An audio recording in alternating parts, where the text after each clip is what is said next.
मां शारदे को प्रणाम करता हूं, समृद्धवान मंच को प्रणाम करता हूं। महर्षि मयन, महर्षि चमर ऋषि की नगरी मैनपुरी से उपस्थित हुआ हूं। साथ ही साथ अपने बाबा राजा साहब तेज सिंह चौहान जूदेव जी की राजधानी से उपस्थित हुआ हूं। आप सबको चरण स्पर्श करता हूं। जय हो। पहली बार आपके बीच में आया। यहां नागवंशी जी, यदुवंशी जी, चंद्रवंशी जी, तमाम वंशी बैठे हैं। मैं अग्निवंशी हूं। आप सबको प्रणाम करता हूं। श्रद्धे बाबूजी बैठे हैं, आपको चरण स्पर्श करता हूं।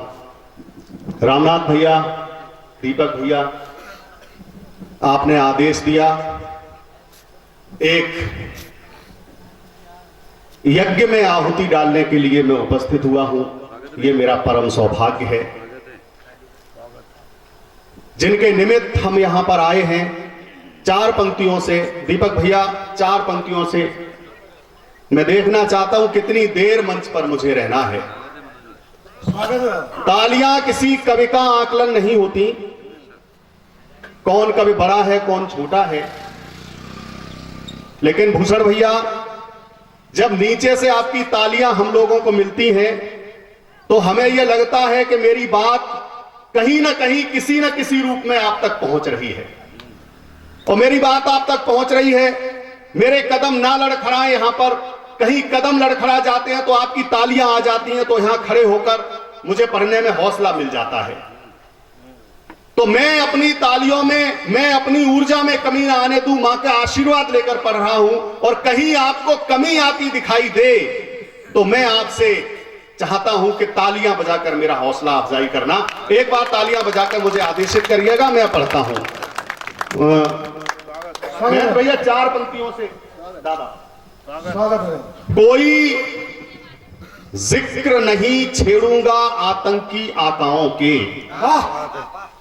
कोई जिक्र नहीं छेड़ूंगा। मंच के बड़े लोग बैठे हैं।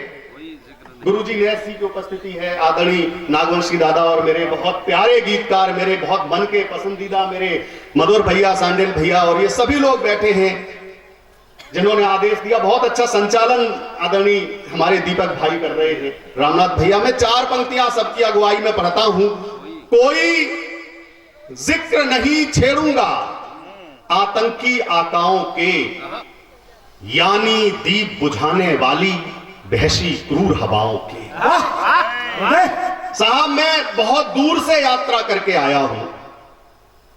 मुझे लगता है कि सबसे ज्यादा दूरी मेरी ही मेरे जिम्मे आई होगी। मेरी थकान मिटा देना साहब, माहौल बना देना। मैं पढ़ता हूं, कोई जिक्र नहीं छेड़ूंगा आतंकी आकाओं के, यानी दीप बुझाने वाली बहसी क्रूर हवाओं के। और जिसने बोए सुखदेव भगत से वीर हिंद की माटी में। कोई जिक्र नहीं छेड़ूंगा। एक प्रणाम पढ़ना चाहता हूं, मेरी माताएं बैठी हैं। एक प्रणाम आपके चरणों तक पहुंचा दिया हो तो मनोज चौहान को एहसास करा देना। कोई जिक्र नहीं छेड़ूंगा आतंकी आकाओं के, यानी दीप बुझाने वाली बहसी क्रूर हवाओं के। और जिसने बोए सुखदेव भगत से वीर हिंद की माटी में, जिसने बोए शेखर भगत से वीर हिंद की माटी में, चरण पीऊंगा धोकर ऐसी वीर प्रसूता माओ। क्या बात है। जय हो, जय हो, जय हो, जय हो। जिंदाबाद भैया, जिंदाबाद। मैं आपको चरण स्पर्श प्रारंभ हो गया भैया। प्रणाम करता हूं। स्वागत है दादा। प्रणाम करता हूं। बहुत धन्यवाद। जिसने बोए सुखदेव भगत से पूज्य हिंद की माटी में, चरण पीऊंगा धोकर ऐसी वीर प्रसूता माओं के। ये वे व्यक्तित्व थे साहब जिन्होंने अपने लिए अपना जीवन कभी नहीं जिया, आने वाली पीढ़ियों के लिए जिया। और अगर ये लोग अपने लिए फांसी का फंदा चुन गए, हमारे लिए चुन गए, हमारी आने वाली पीढ़ी के लिए चूम गए? क्या इन्होंने अपने लिए चूमा? अपने लिए ये जीवन जिया? अगर इन्होंने अपने लिए जीवन जिया होता साहब, तो न तो मनोज चौहान यहां खड़े होकर कविता सुना पा रहा होता और न इस आप उत्सव को महोत्सव बना पाते। ये वो लोग थे। आज इस गांव की जनसंख्या मैं मान सकता हूं कि कम हो सकती है, लेकिन इतनी भी कम नहीं हो सकती है कि एक रात शहीद दिवस के लिए ना दी जा सके। जय जय, क्या बात है। आप सब लोग यहां आए, मैं आपके चरणों में प्रणाम करता हूं और वहां से प्रणाम करना चाहता हूं साहब,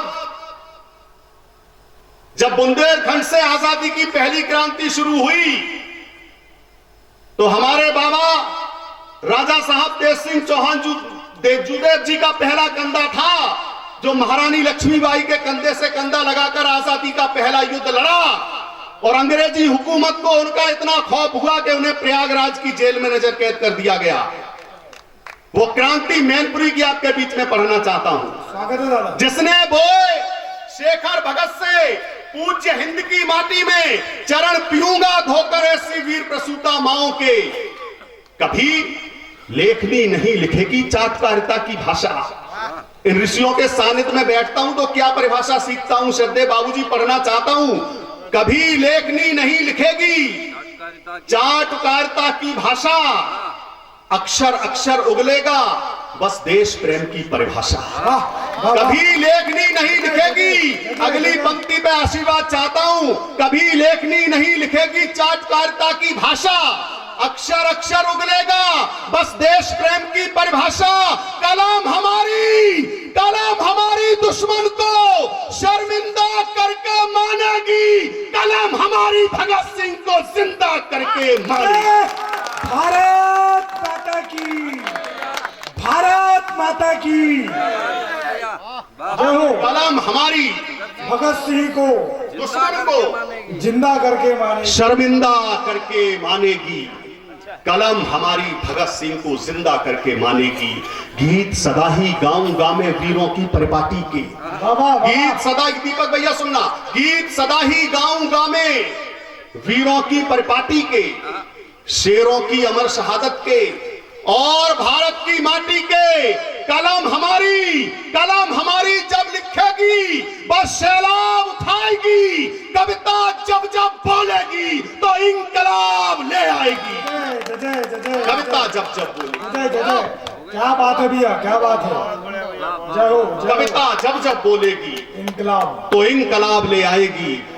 कितने जय हो। कितने मान मनावन सहते रहते आना कानी पर, कितने मान मनावन सहते रहते आना कानी पर, तेवर फिर भी अड़ा हुआ है अपनी ही मनमानी पर। वाह। घर से निकला तो श्रीमती जी ने प्रश्न कर दिया कहां जा रहे हो? हमने कहा छिंदवाड़ा जनपद में शहीदों को लेकर कार्यक्रम सजाया गया है, मंच सजाया गया है, वहां पहुंचना है। बोले बहुत तीखा पढ़ते हो, कुछ हल्का फुल्का पढ़ के आना, सामने वालों की संवेदनाएं कहीं आपके प्रति बदल गई तो पता नहीं क्या हो सकता है। अगर उस क्षत्राणी को सही जवाब एक क्षत्रिय ने दिया हो तो पंक्तियां बताएंगी और आप एहसास कराना कि मैं सही जवाब देकर आया हूं। कितने मान मनावन सहते रहते आना कानी पर, तेवर फिर भी अड़ा हुआ है अपनी ही मनमानी पर।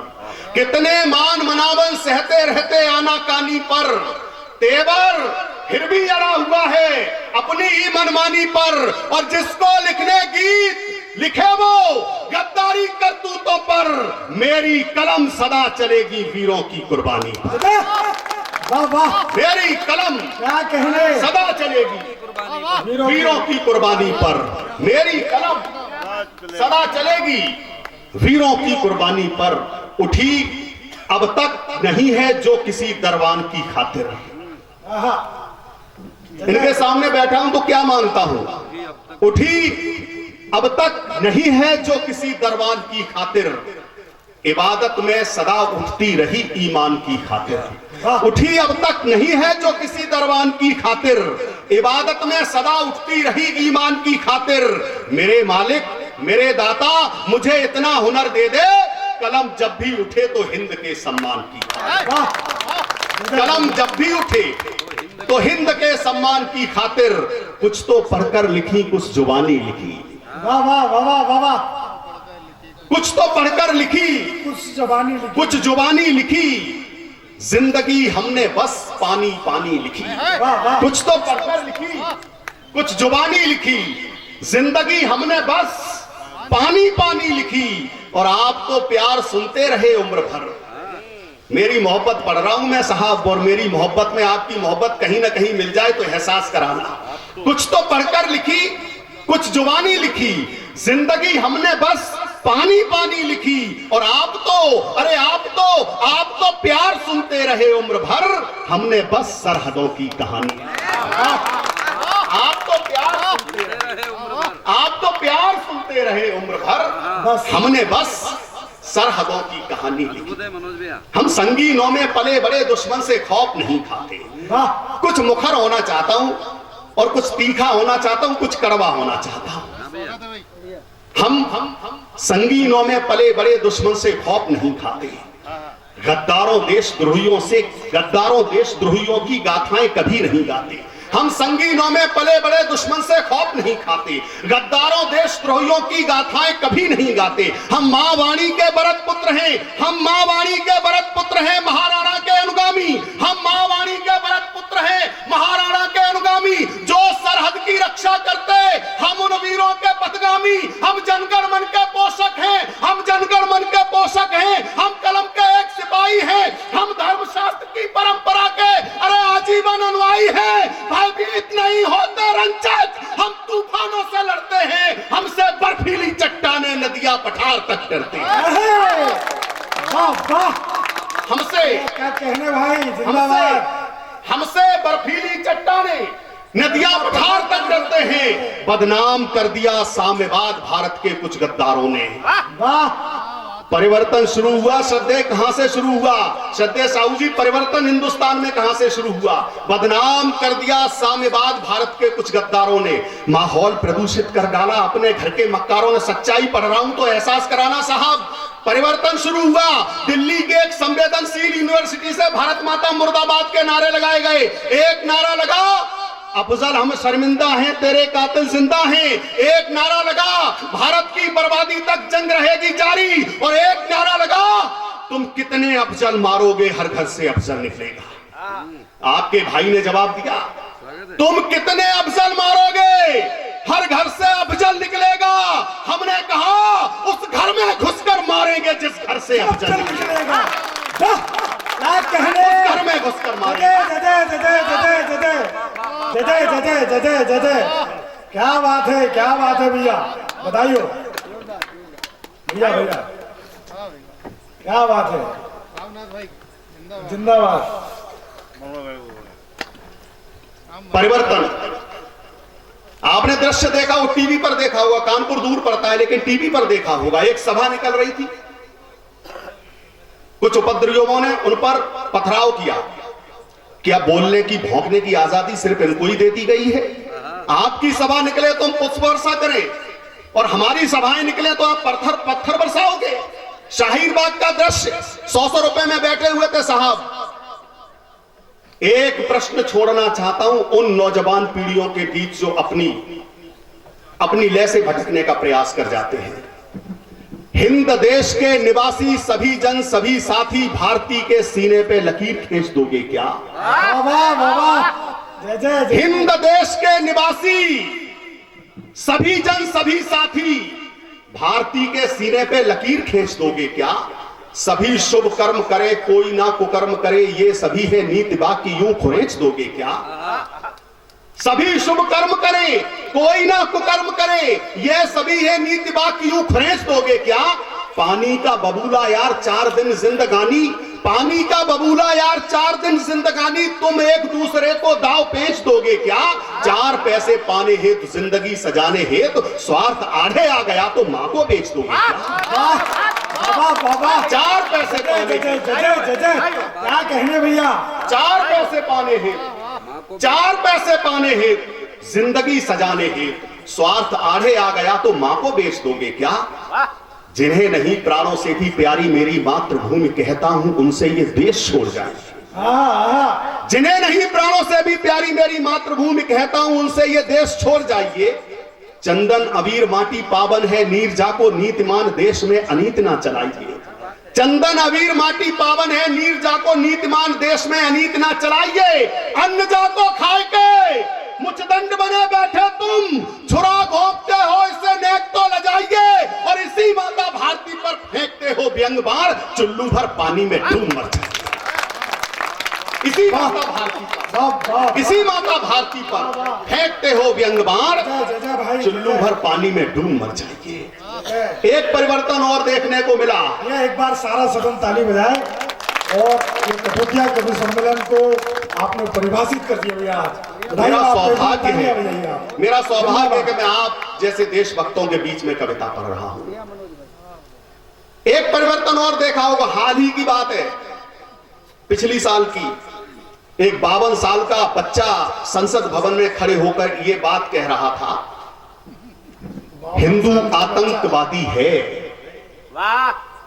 सत्य अगर सुना है तो तालियां बजाइए, तालियां बजाकर मुझे बताइए कि हमने ये उसका उस 52 साल के बच्चे का ये क्या नाम बोलने का जो उसका लहजा था हमने सुना, उसके डायलॉग सुने हमने।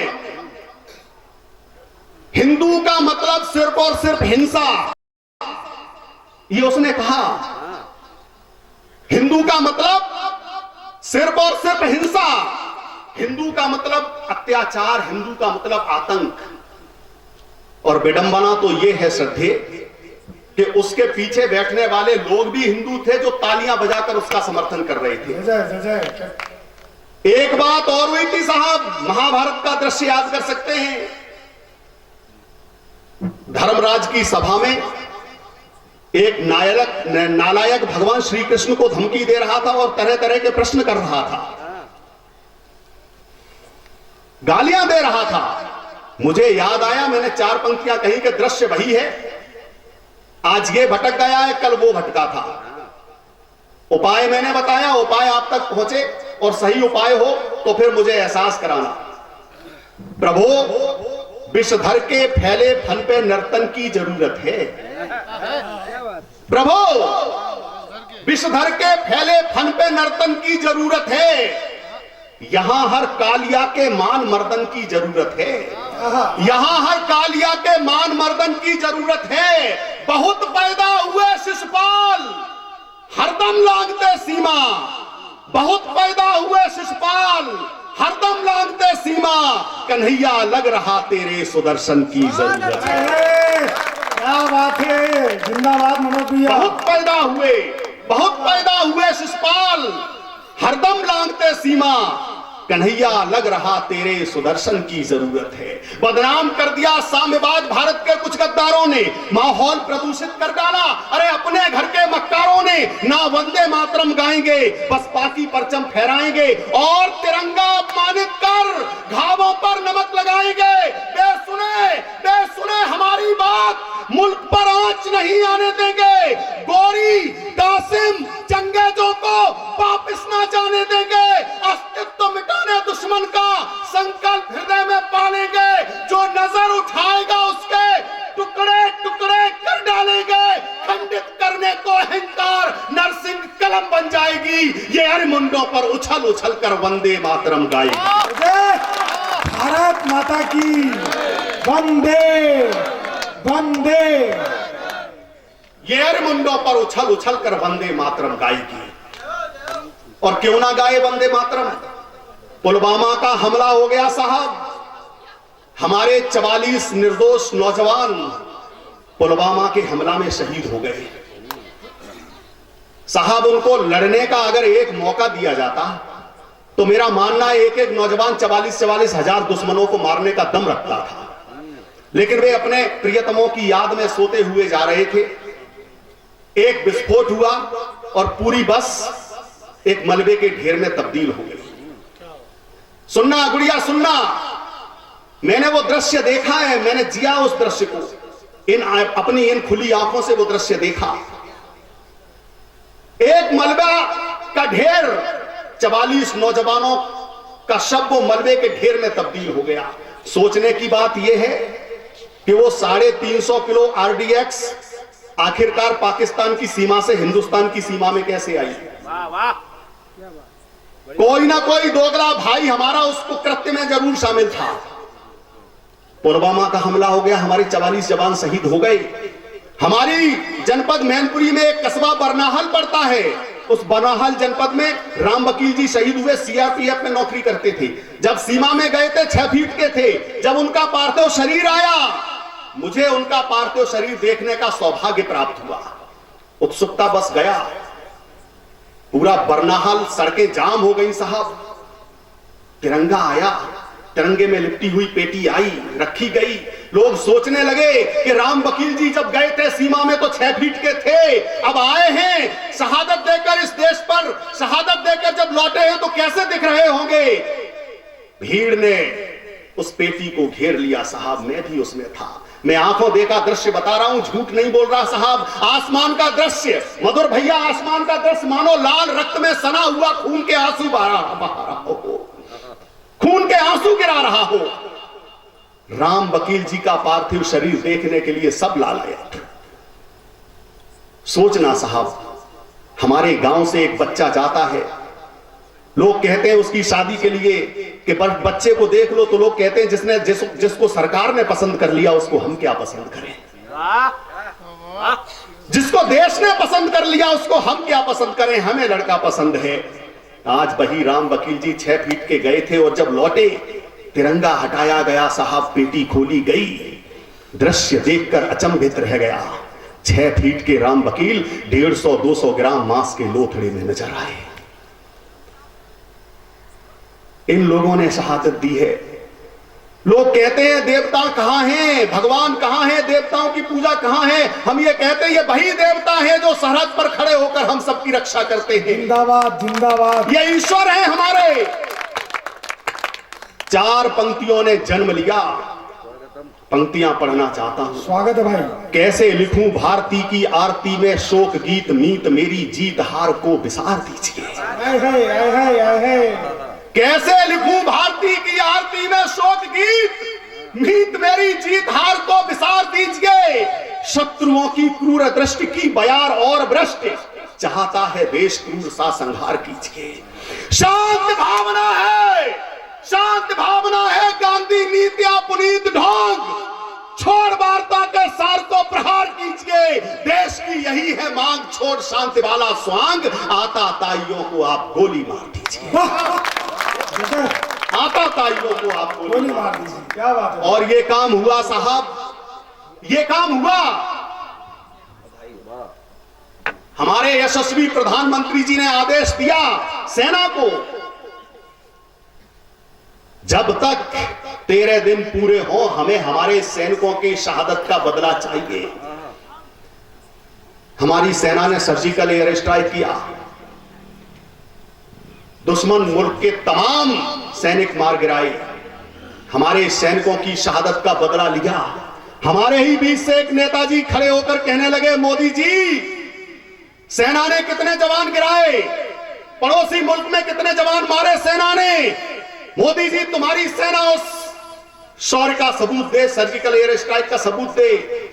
किसी भी 2 कौड़ी के नेता में इतनी हिम्मत नहीं है साहब जो हमारे देश के सैनिकों के सब प्रमाण का सबूत मांग सके, उनकी काबिलियत का सबूत मांग सके।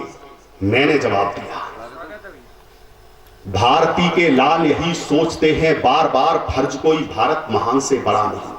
अच्छा भी। क्या है सेना के शौर्य का सबूत?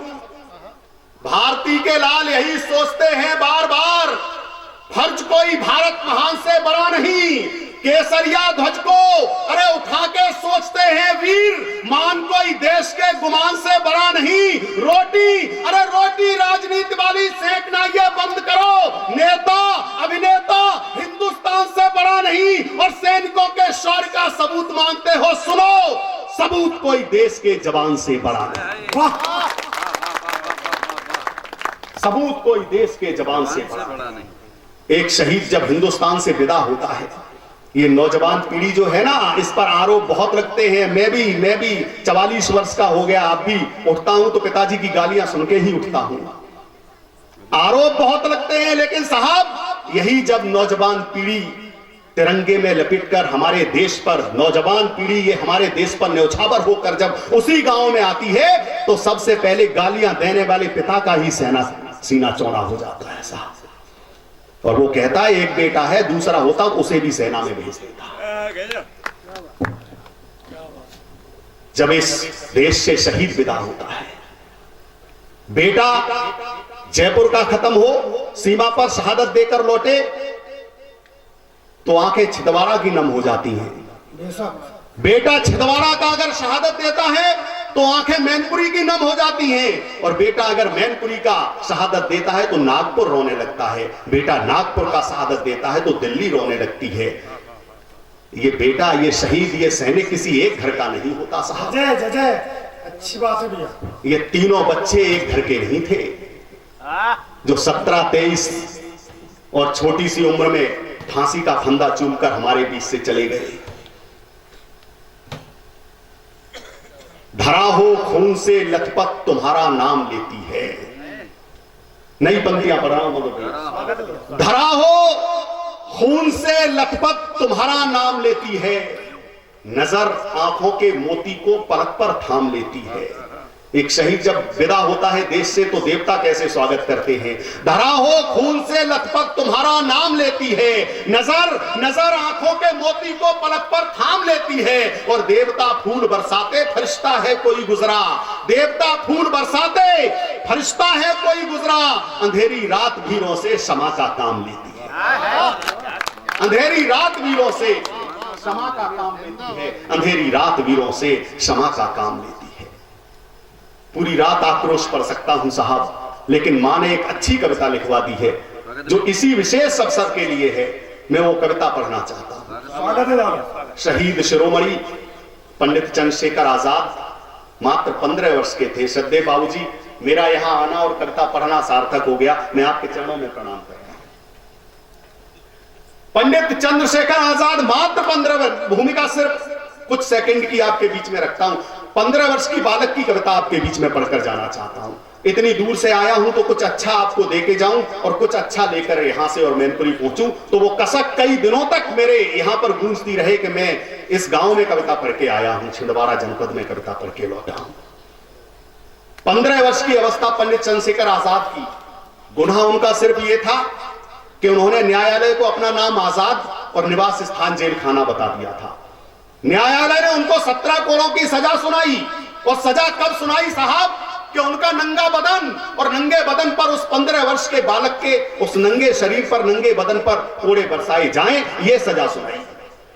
जिसने वो दृश्य देखा होगा उसका कलेजा कहां रहा होगा साहब, क्या कर रहा होगा उस समय के मात्र 15 वर्ष का बालक,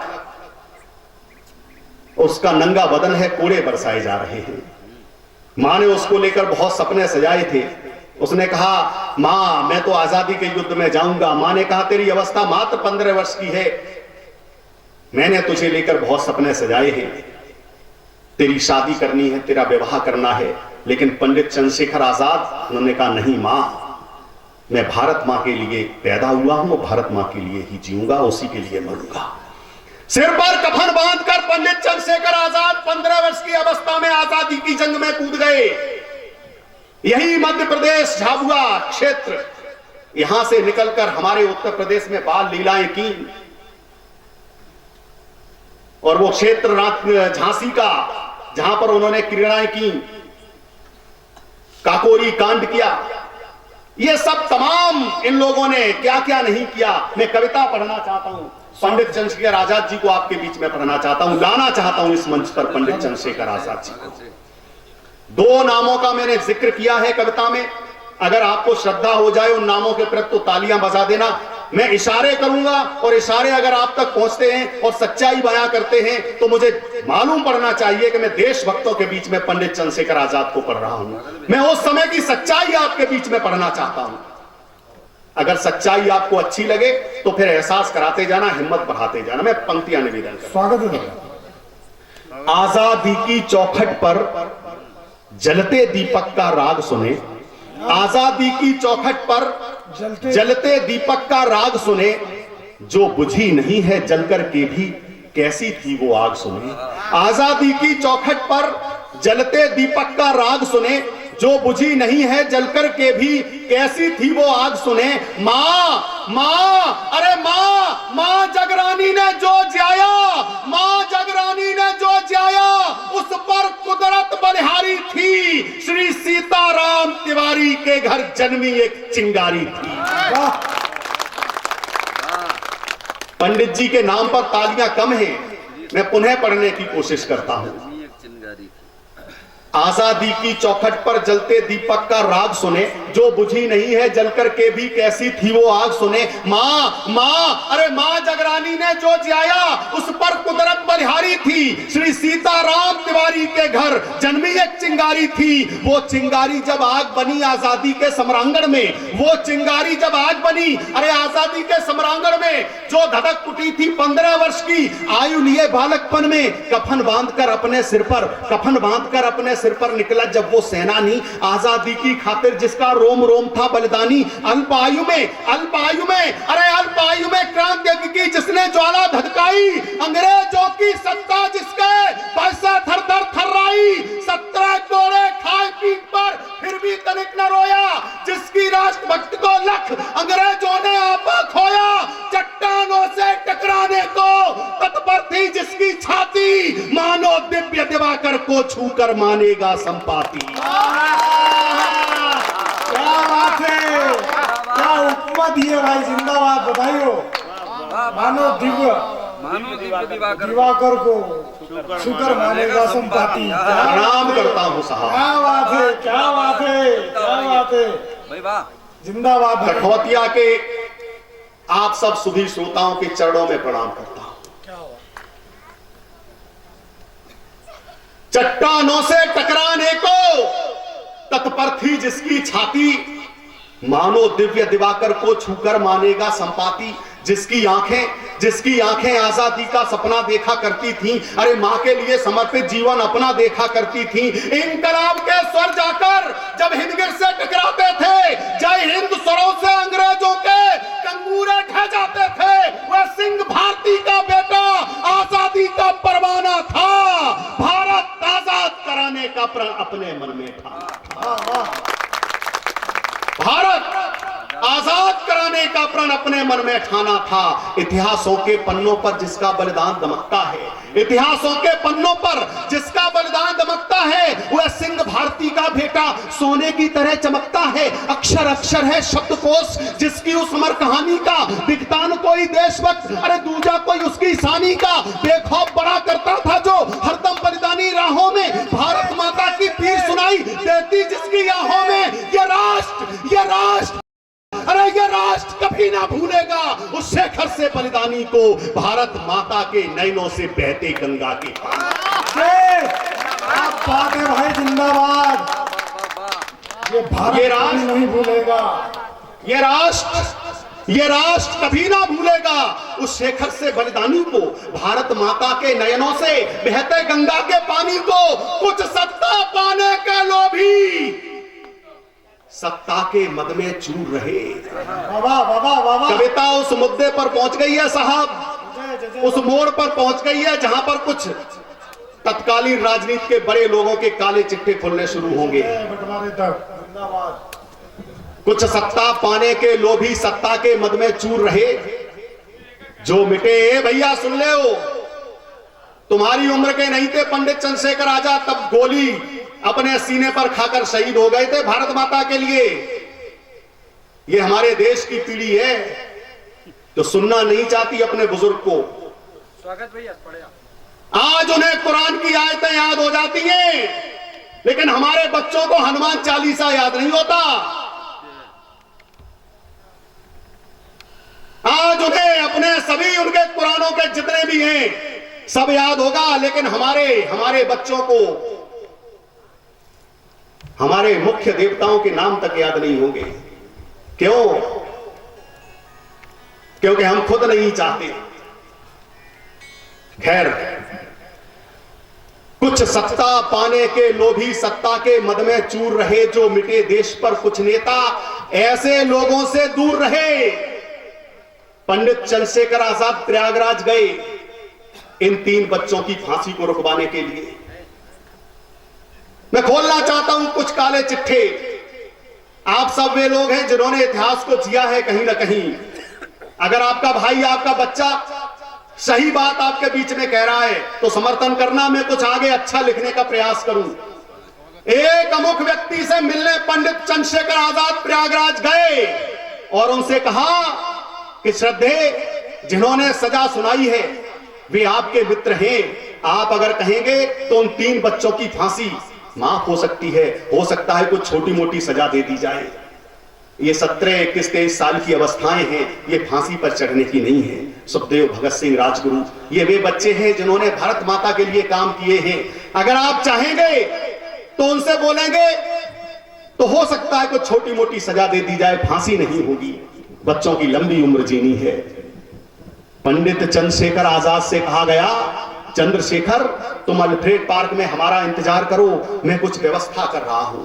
श्रद्धेय, इस व्यवस्था शब्द को अंडरलाइन करना। तुम अल्फ्रेड पार्क में हमारा इंतजार करो, मैं कुछ व्यवस्था कर रहा हूं। इस व्यवस्था शब्द को अंडरलाइन करिए। अभी बताएगी कविता की क्या व्यवस्था की थी उन्होंने।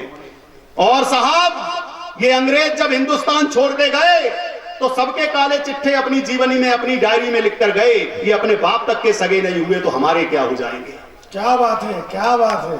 उसने लिखा कि मैं अपनी डाइनिंग टेबल पर बैठा हुआ नाश्ता कर रहा था। तत्कालीन भारत के वे बड़े व्यक्ति, उनका रसोइया, उनका लिखा हुआ एक खत लेकर मेरे पास आया जिसमें लिखा था कि तुम्हारा शिकार अल्फ्रेड पार्क में तुम्हारा इंतजार कर रहा है। क्या कहने, ये व्यवस्था की गई थी। तुम्हारा शिकार अल्फ्रेड पार्क में तुम्हारा इंतजार कर रहा है। सत्ता के बड़े दलालों को हमने फूलों के हार दिए। सत्ता के बड़े दलालों को हमने फूलों के हार दिए। जो आजादी का समर लड़े उनको फांसी के उभार दिए। हम सबने उनको गले लगाया। जो राजनीति के दास रहे पर उनको सब भूल गए जो आजादी में खास रहे। और उनको सब भूल गए जो आजादी में खास रहे। नाम सुन कांपते थे क्रांतिकारियों का। गोरे खौलती जवानी की रवानी याद आ रही।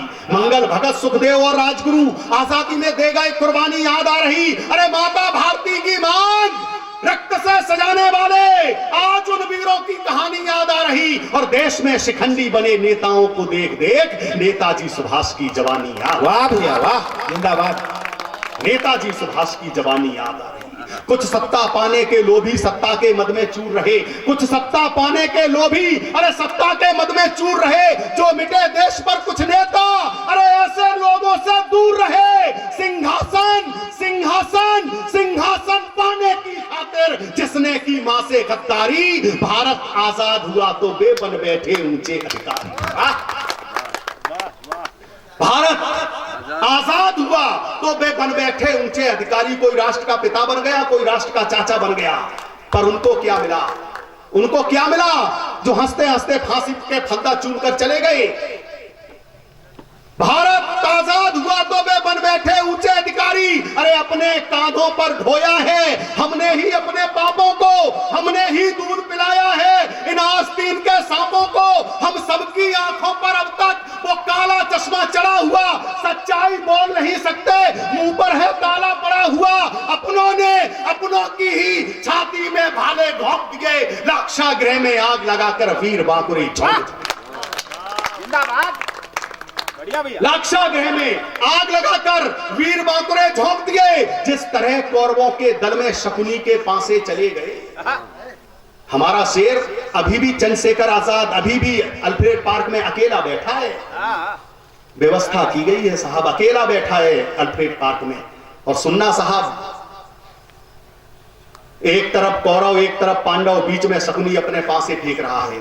जिस तरह कौरवों के दल में शकुनी के पासे चले गए, मैं लाना चाहता हूं पंडित चंद्रशेखर आजाद को इस मंच पर।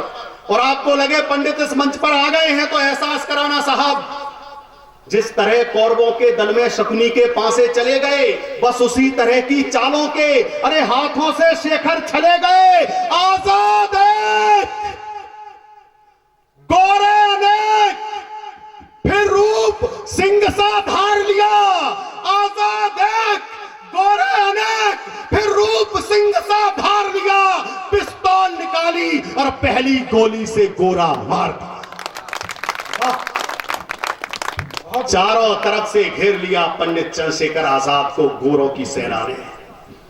उस गोरों की सेना में नाम मात्र के लिए अंग्रेज थे, अधिकांशतः हमारे आपके ही दोगले भाई शामिल थे जो अपने ही भाई पर गोलियां चला रहे थे। आजाद एक, गोरे अनेक, फिर रूप सिंह सा धार लिया। पिस्तौल निकाली और पहली गोली से गोरा मार दिया। चल रही गोलियां धुआंधार,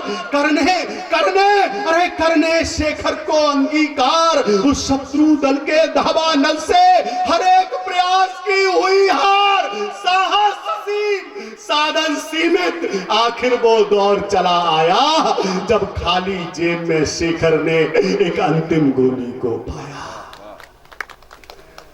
एक गोली शेष बची पंडित चंद्रशेखर आजाद की जेब में। एक गोली क्या करते पंडित? कुछ विद्वान तर्क दे देते हैं, पंडित जी चाहते तो एक गोली से एक गोरा मार सकते थे, लेकिन पंडित जी क्या चाहते थे? चल रही गोलियां धुआंधार, करने शेखर को अंगीकार। उस शत्रु दल के दावानल से हर एक प्रयास की हुई हार।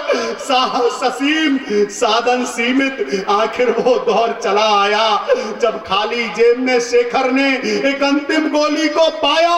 पिस्तौल धरातल पर धरकर फिर शेखर ने वो काम किया। करबद्ध हुए और मां को चूमा, फिर अंतिम बार प्रणाम किया। अरे माता मिट्टी, बेटा मिट्टी, ये माता मिट्टी, बेटा मिट्टी। इस मां ने बेटे को मिला लिया। उस अंतिम गोली को शेखर ने अपने ऊपर चला जय जय जय जय। क्या कहने भैया? उस अंतिम गोली को शेखर ने अपने ऊपर चला लिया। घंटे बीत गए साहब,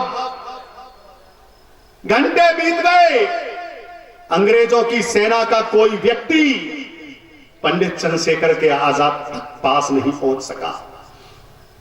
क्या करें, कोई और लीला ना करते।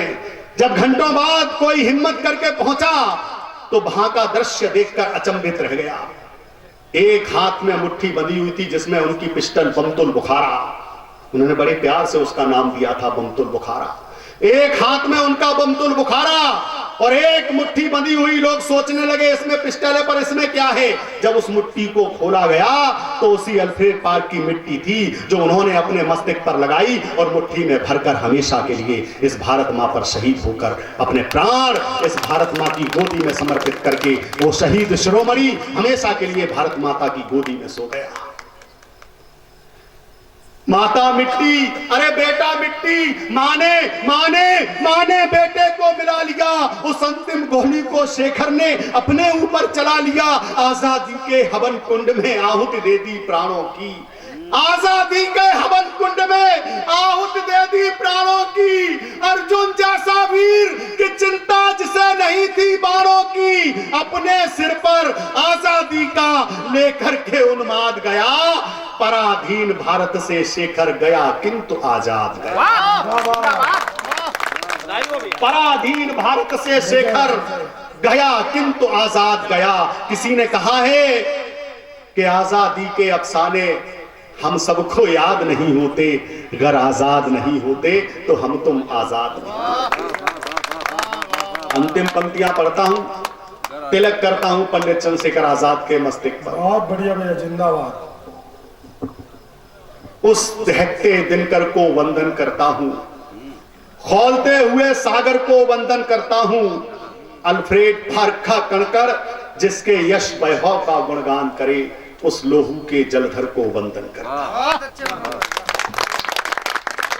मैं प्रणाम करता हूं आपको।